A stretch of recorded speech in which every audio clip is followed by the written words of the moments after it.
Hey y'all, it's your favorite little sis, and you already know I am back with another video.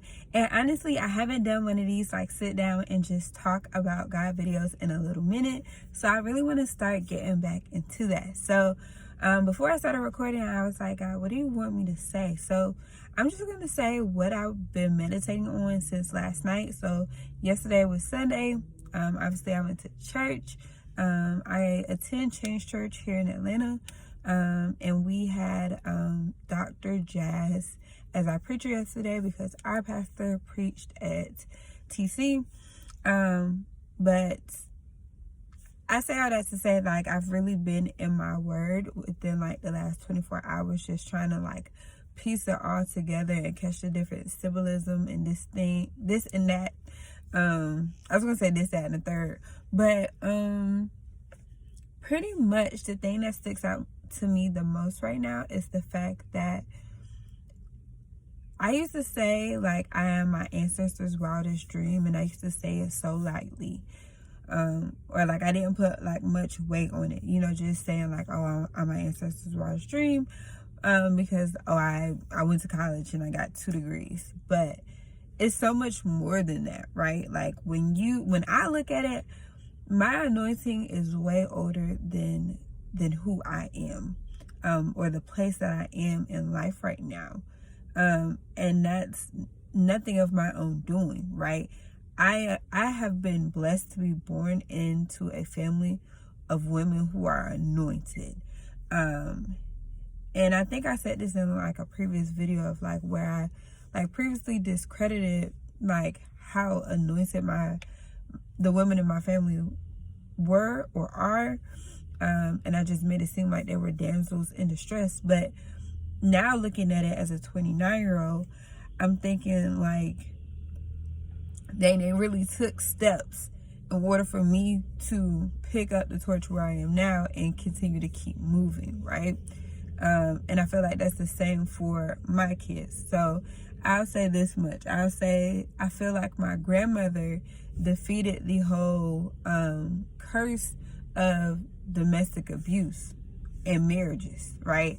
I pray that we never have to go through anything like that, because that was a part of her testimony and a part of her story. I pray that with my mom, the curse of addiction, whether it be drugs, alcohol, sex, whatever, died with my mother. And I feel like they ran a race, you know what I mean? I feel like they beat that thing down to the ground.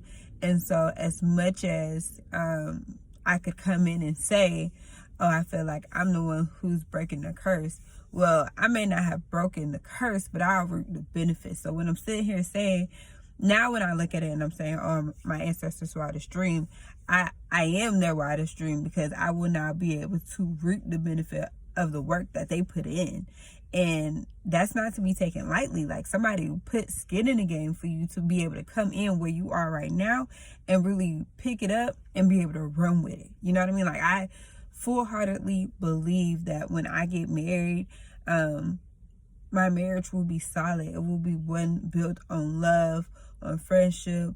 It will just be the purest type of love. And that's just the only thing I think is acceptable for myself and my kids, right? And even the people that come before them. So like for me, even right now, even though it's not even a thought for the twins at all, right?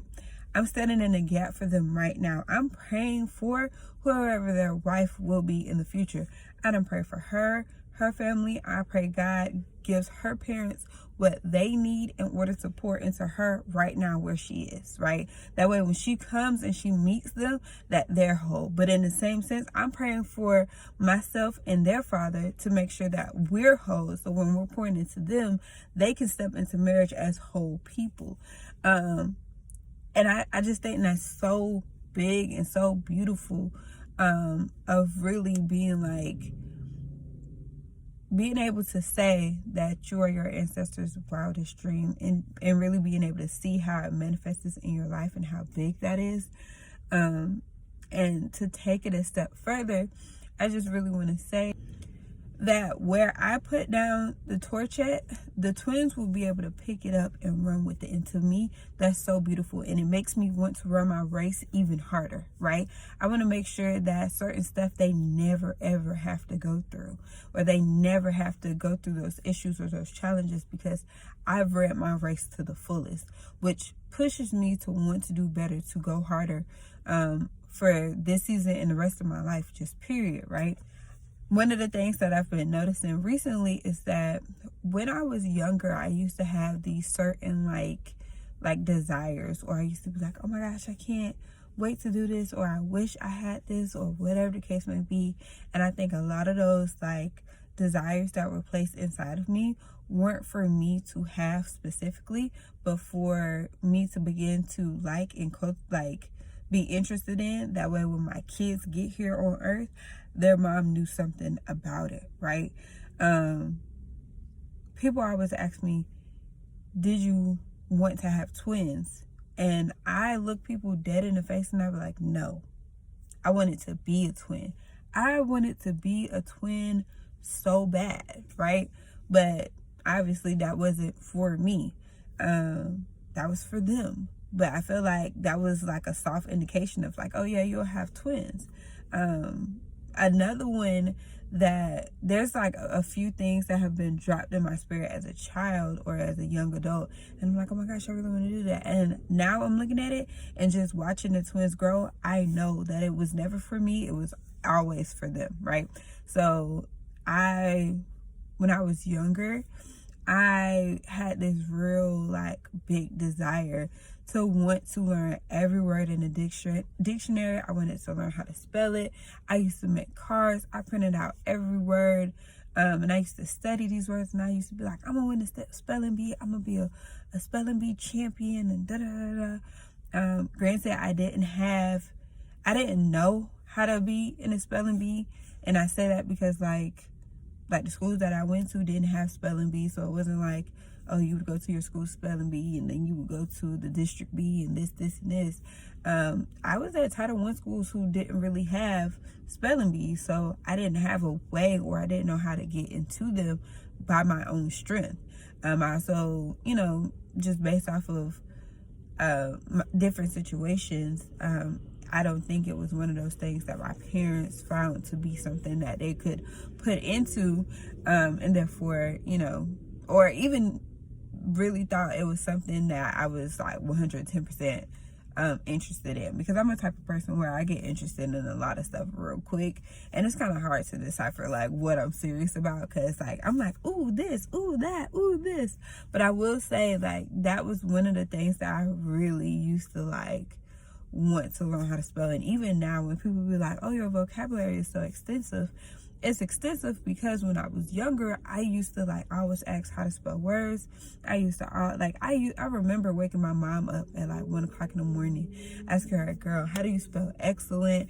And I think I was like in first grade, and I was like, ma'am, I need to know how to spell excellent, and I need to know how to spell it right now. My mom was like, girl, go to sleep, ask the teachers on Monday. And I used to ask so many questions.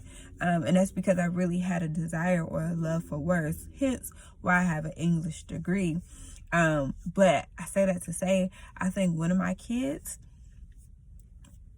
that man gonna win somebody's spelling bee, okay? I really do believe it, because the way this man spelled at 6,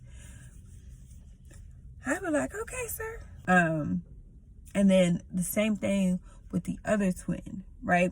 He has a music ability that is untapped at this point right now, just because of resources. But when his mom has resources for it, I promise you, this baby gonna be something somewhere. And I felt that from even when he was little, right? Like he always had like this ability to kind of gravitate towards music.